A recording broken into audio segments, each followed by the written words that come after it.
Lesson 5.5 is on solving inequalities using multiplication or division. If you look at page 280, someone has a pet pot-bellied pig. That's a tongue twister. And it's on a diet, because that happens all the time. Diet just means you eat stuff, right? So he's eating food. That's good. He can have no more than 18 ounces of pig food per day. How many scoops of pig food can Gina feed the pig without going over 18 ounces? So if you look at the bag here of pig food, you can see that it's 4 ounces per scoop. First thing would be probably a good idea to define our variable. So if we let S represent the number of scoops of food, if S is our number of scoops, then we can come up with an inequality. So one way of doing this, it's 4 ounces per scoop times however many scoops that we do has to be less than or equal to 18 ounces. So essentially 4 times S is less than or equal to 18. If that's our inequality, trying to get the variable by itself, they're multiplying by 4, we need to divide by 4. Divide by 4 on both sides, we get less than or equal to 4.5. And so it would be 4.5 scoops of food or less. So the graph, again, we'll normally do that above the number line instead of on it. Okay, you can see closed circle at 4.5 going to the left. Again, obviously, with practicality purposes, we would stop at 0. Actually, we should probably stop above that because we don't want to not feed our pot-bellied pig. That would not be good. So if you look at the try it, they want us to solve this inequality. This inequality has already been set up for us, so we are just solving this out. So again, to solve one of these inequalities like we did on solving an equation, we're going to do the opposite operation to try and get our variable by itself. So the D is being divided by 7, so the opposite operation, we would need to multiply by 7 on both sides. If you want to put that as a 7 over 1, you can, if that helps you to see that those are going to cancel out. Your inequality symbol you can just bring straight down, and then we're just going to multiply 15 times 7, and that is 105. So we've got D is greater than 105, and then we're going to graph that on the number line. So just greater than 105 doesn't include 105, so we'd put an open circle to show it doesn't include the 105, and then numbers that are greater than that would go to the right. So open circle at 105 going to the right. So the convince me question, Frances solved the inequality 5G is greater than or equal to 35. She says that 7 is a solution to the inequality. Is Frances correct, and explain? So if we were solving this, we can just quickly solve this out. G is being multiplied by 5, so we would need to divide by 5 on both sides of the inequality. And that is equal to 7. So we've got our solution. G is greater than or equal to 7. And Frances says 7 is a solution to the inequality. And so she is actually correct because 7 is greater than or equal to 7. Since it has or equal to, then that's going to work. 7 is equal to itself. So that is one possible solution to that inequality.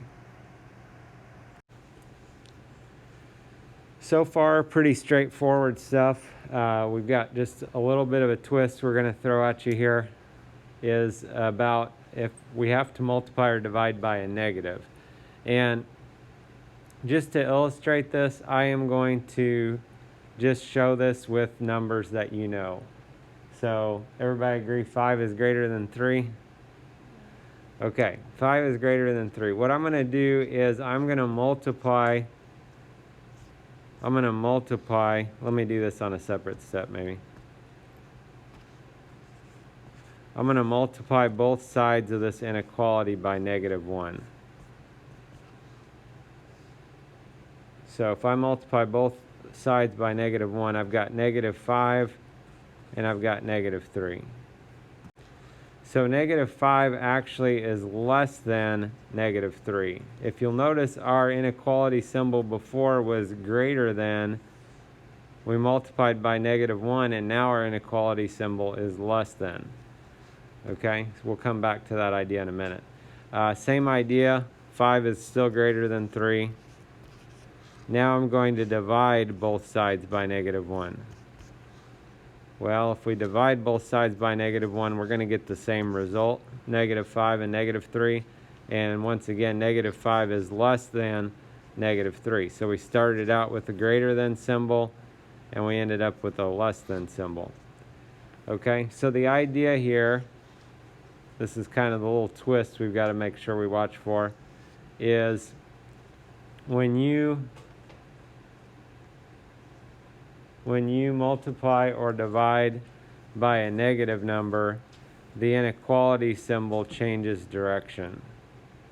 I emphasize the word "u" because just because there happens to be a negative number in the problem doesn't mean that we're going to switch it. We're going to switch the inequality if, when we're solving it, we have to multiply or divide by a negative number. Okay? And again, probably emphasize on the word negative here as well.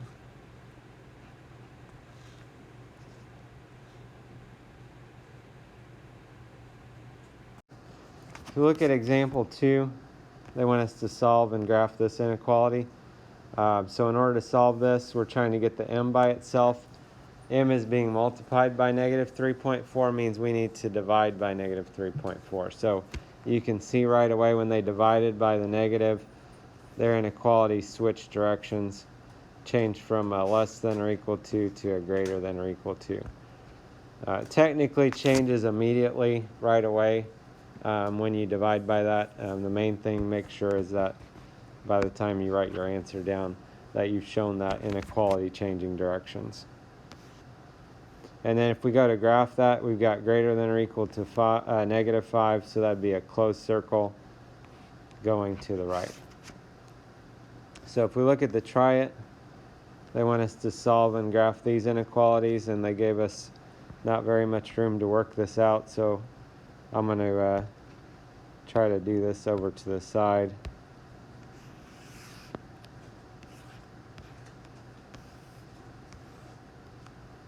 It's got a little bit more room to work.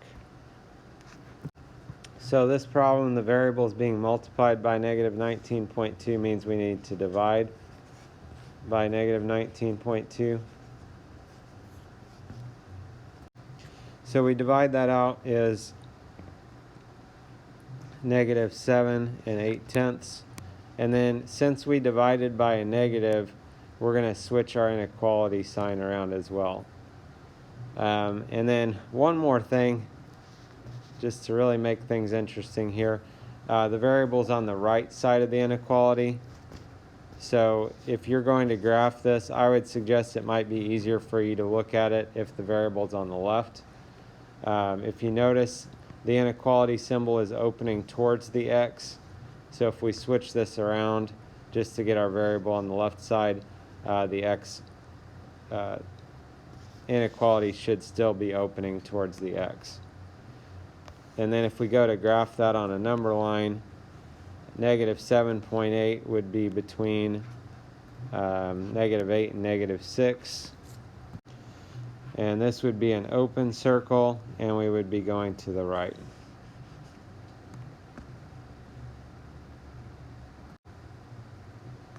So if we go over to part B,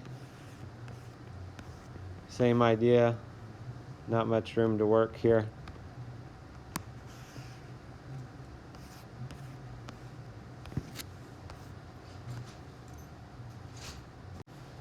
So the variable is being multiplied by -3.25, so we need to divide by -3.25 to get that to cancel out.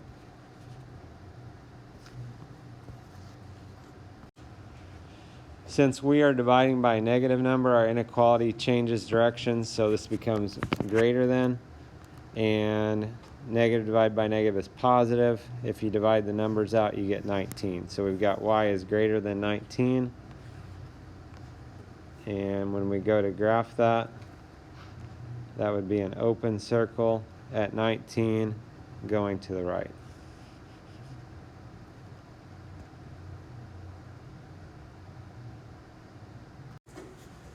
Example 3, we're going to look at a few more problems here.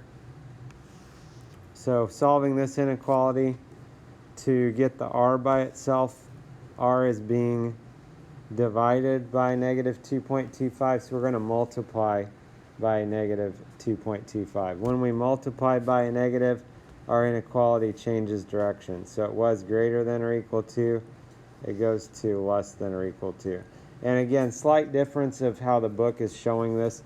Right away when they write that they're multiplying by negative 2.25, they immediately are switching their inequality symbol, okay? And again, technically, mathematically, that is the correct way. But again, as long as you make sure it started out greater than or equal to, we multiply by negative, it ends up less than or equal to. That's going to be the main thing I'll be looking for. So if you look at the try it, they want us to solve these and graph them.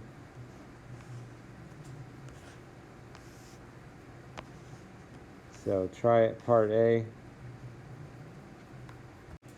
So k is being divided by negative 0.5, negative 5/10, so we need to multiply by negative 5/10 on both sides. You can put it over a 1 if you want. Since we multiplied by a negative, our inequality symbol is going to change directions.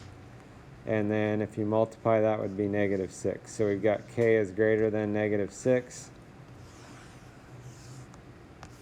K is greater than negative 6. So then if you graph that, this time they haven't given us numbers, which is probably good practice.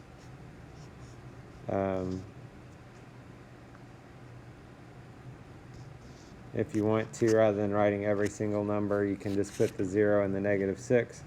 Greater than negative 6, so that would be an open circle at negative 6, and numbers greater would be to the right. So open circle to the right. So we look at part B.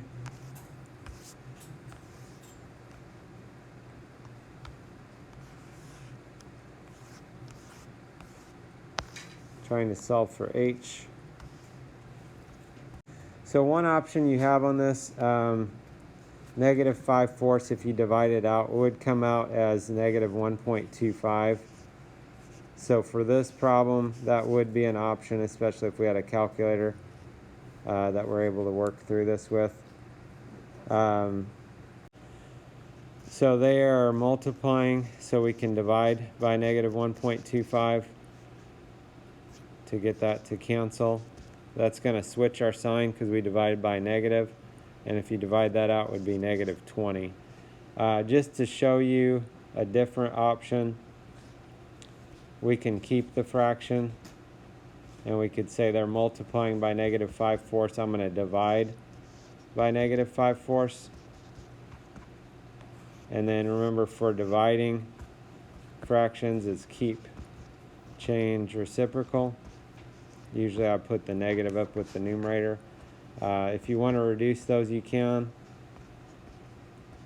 Or you can multiply across, would be negative 100 over 5, and then divide that out would be negative 20.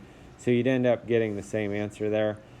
Just mentioning this method because if our denominator would have been a 3 instead of a 4, that'd be a repeating decimal, and it wouldn't work out nicely to change to a decimal. So if it works for doing a decimal, that's fine. If it doesn't work as nice for a decimal, if you get a repeating decimal, then you would need to work it out the second way that we mentioned here. And then as far as graphing that, if we can find our graph again. So we had less than or equal to negative 20. I'm not going to get super picky about how you do your graphs. If you want to just somewhere show me 0 and show -20, maybe let's just go by -5s. And it's less than or equal to, that'd be a closed circle going to the left. So we've got a few more things we'll look at, a few more examples we'll look at with this, but this gives you a little bit of an idea of how to solve inequalities using multiplication or division. Have a good day.